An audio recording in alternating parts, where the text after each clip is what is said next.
Deep within a forest that seems to murmur, a cave rests. The cave is dark, but not so much that details are missed. Off to one side is a rude table, with the ends of its legs uneven, as though someone chewed on them. At the center of the stage is an easel that holds a half-finished painting. It portrays an ocean under storm, with the colors of a sunset coming on. Before it sits Hankins, her back to the audience, a woman with eyes that carry with them the weight of 1,000 battles. Hankins leaned forward, her eyes narrowed and her voice roughened to a gravelly growl. "Well, well, well," she drawled. "Look who's finally decided to crawl out of that little gutter he calls home these days. Lost your compass, Squid." Sailor sits down heavily on a nearby rock and sighs deeply. "Hankins, it's not just the compass that's gone. I feel like I've lost the entire ocean."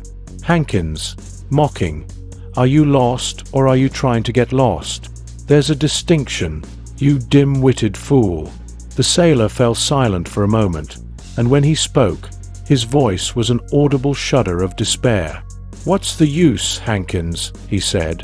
"Seems like every swell just holds you under a bit longer. With our brothers gone and the ship sunk, and a harbor ahead that looks more like a tomb, does anything matter anymore?"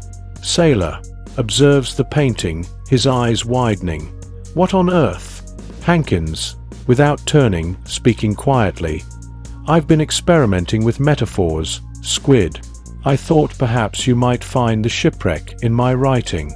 Sailor gazes at the artwork, depicting the Constitution in a fierce battle with a monstrous storm. From the storm-tossed sea, a woman, undeniably Hankins, rises up, her body massive and powerful. "That's you, isn't it? In the water?"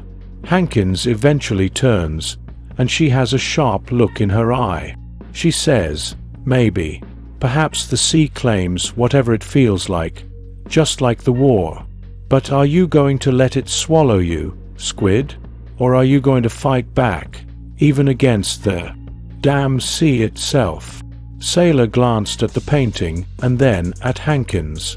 There was a glimmer of renewed purpose in his eyes as he said, "We fight, Hank. That's all we do. But what are we fighting for?" Hankins steps closer, her voice turning into a low growl. "What you fight for, Squid? The memory of your crew? The sake of not letting the bastards who broke you win?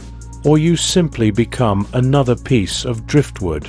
Mariner, rising slowly, a newly determined tone seeping into his voice. I am not powerless, Hankins. I may be adrift, but I am not ready to be overcome just now." Hankins replied with a slight, morbid smile. "There you have it, Squid. Now, take your salty self out of my hole and go fight. The world needs a good storm once in a while."